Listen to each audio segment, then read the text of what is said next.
हा व्हिडिओ आहे तो म्हणजे श्रावण महिन्यातला आणि जसा श्रावण महिना सुरू झालाय ना तसं काय खाऊ आणि काय नाही असं झालंय. कारण किती जरी गोष्टी अशा आहेत ज्या आपण इतर दिवशी खात नाही पण श्रावण महिन्यात बरोबर आठवतात. पावभाजी खाऊन आम्हाला बरेच दिवस झाले होते. मग माझ्या मैत्रिणीचा माझा प्लॅन ठरला की आता चला आज पावभाजी बनवूया म्हणून दोघीजण मिळूनच बाजारात गेलो. जे काही सामान लागणार होतं ते सगळं आणलं आणि सगळी तयारी करून घेतली. कांदा टोमॅटोची फोडणी टाकून सगळा मसाला टाकून पावभाजी फोडणीला टाकले. आता पावभाजी करताना सगळ्यात महत्त्वाची गोष्ट म्हणजे आम्ही इथं आमच्या घरचा मसाला वापरतो, घरचा तिखट वापरतो ह्याच्यामध्ये.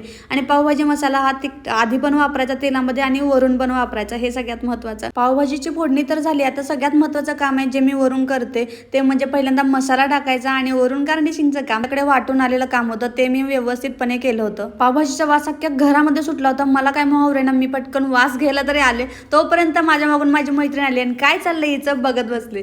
चला आता मस्तपैकी चीज गार्निशिंग करून अशी होती आमची पावभाजीचा बेत. चला बाय बाय.